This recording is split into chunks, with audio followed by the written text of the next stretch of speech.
Naniniwala ang abogado ni Angelo Reyes na ang pagkadawit ng dating general sa umano'y katiwalian sa AFP ang naging mitsa kung bakit siya nagpakamatay.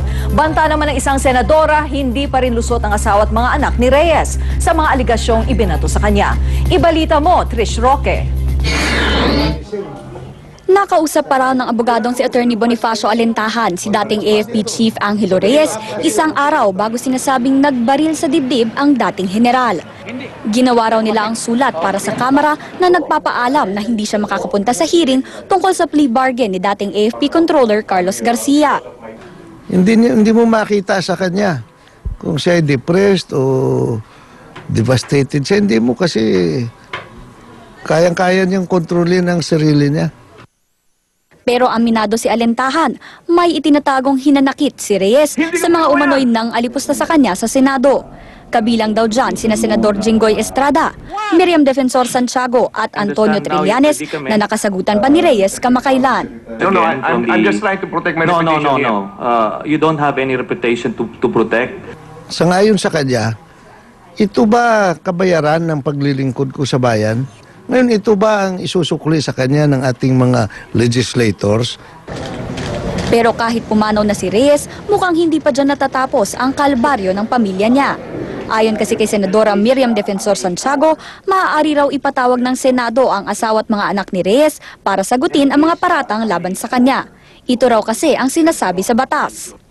With respect to the properties that are said to have been illegally acquired by the deceased, the Penal Code provides that the obligation to return them, if there is any obligation, should devolve on his heirs, meaning to say his wife, his children, and his children-in-law. Pero kinontra naman ito ni Alentajan. Ay, hindi pwede yung kasalanan ni Reyes ipasa kung kanino. Kasi ang criminal offense, kung mayroon man, para lang dun sa gumawa ng krimen. Hindi pwede yung kasalanan ni Pedro, ipasa mo kay Juan. Giit ni Alentajan, itutuloy raw ng pamilya Reyes ang mga kasong graft laban kina Senador Estrada at Lieutenant Colonel George Rabusa, pati na ang kasong libel laban din kay Rabusa. Trish Roque, News 5. Nagsalita na si Senador Antonio Trillanes tungkol sa pagkamatay ng kanyang dating retired boss na si Angelo Reyes. Si Trillanes ang isa sa huling nakairingan ni Reyes sa ginagawang investigasyon ng Senado tungkol sa mga anomalya sa AFP. Ibalita mo na may direct. No, I'm just trying to protect my reputation. No. You don't have any reputation to protect. Trabaho lang, walang personalan. Ito ang pahayag ni Senador Antonio Trillanes matapos makatanggap ng kabi-kabilang paninisi sa pagpapakamatay ni dating AFP Chief Angelo Reyes. Sa panayam sa Senador ng Radyo 5 kaninang umaga, sinabi niyang hindi naman daw nawala ang respeto niya sa dating niyang boss. At ang kanyang mga sinabi ay bahagi lang ng kanyang pagiging senador ngayon. Pero aminado si Trillanes, napikon daw siya kay Reyes. And I admit, I lost composure a bit. Kasi nakita niyo yung irony ng situation. The general was already dictating the tempo of the proceedings. Ibinulgar pa na senador na isang linggo bago ang pagtinig, nagpadala pa si Reyes ng emisaryo sa kanya. Nagpadala ho sa akin ng emisaryo 2 weeks, a week before the hearing. Hindi rin daw siya dapat sisihin dahil maging siya hindi gusto ang nangyari sa dating general. Yung sinabi ko na gano'n, it's not going to cause anybody to kill himself. So let's put everything in perspective here. I was not the one who pulled the trigger. Sa kabila na nangyari, naniniwala siyang dapat magtuloy ang investigasyon sa mga anomalya sa AFP para malaman ang katotohanan. They want this investigation to stop. But sadly, it's not going to stop. Ngayon, I feel sorry for the family of the late general. I really wish things happened differently for them. But that's just how it is. And that's God's will for the late general. Nami Deri, News 5.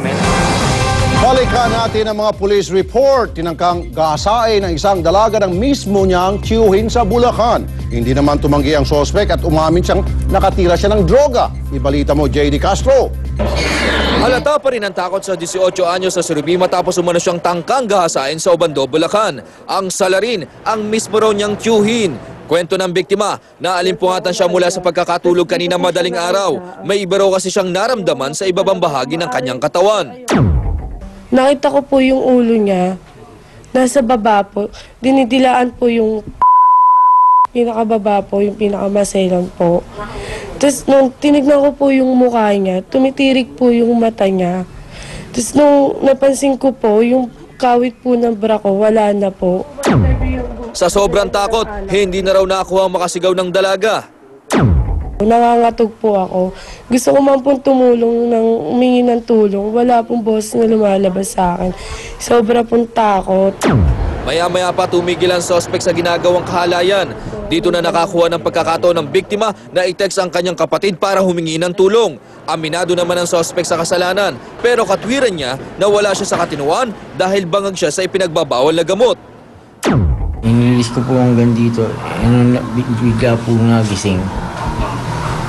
Yun po, nagkamalay din naman ako na pinubaran ko siya. Pero hindi ko naman po naituloy, hanggang dito lang. Desidido naman ang biktima na kasuhan ng attempted rape ang kanyang tiyuhin. Jade De Castro, News 5. Nahabol ng mga pulis ang isang lalaking ng hold-up daw sa jeep sa Maynila.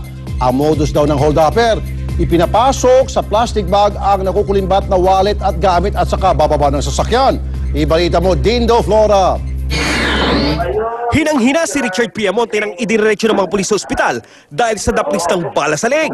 Nakipaghabulan si Piamonte sa mga pulis matapos siyang mang-hold up. Ayaw ibigay yung bag ko, pati siya. Ngayon sabi niya, babarilin kami. Sabi ko, ibigay mo na.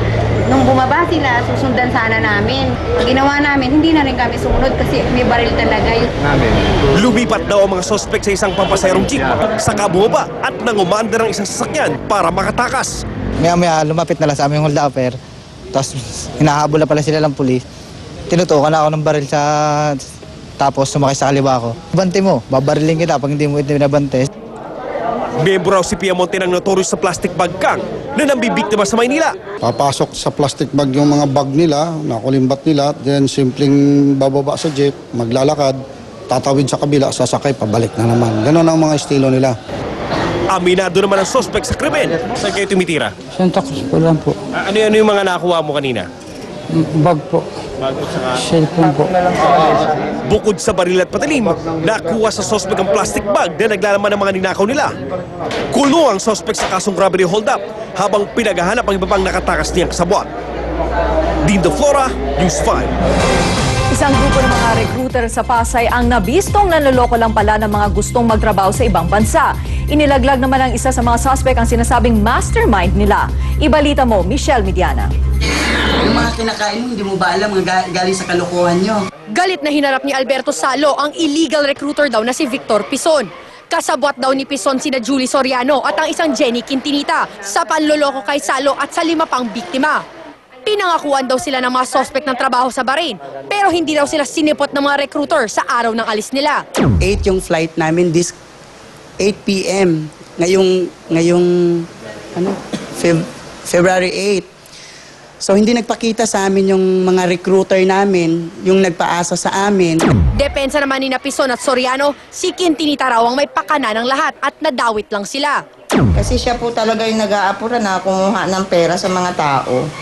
Wala naman akong nireceive sa kanila, etc. Wala po, basta malalay lang po ako sa kanya kung may lakad ho siya. Ang problema, kasalukuyan pang pinaghahanap ng mga pulis si Quintinita.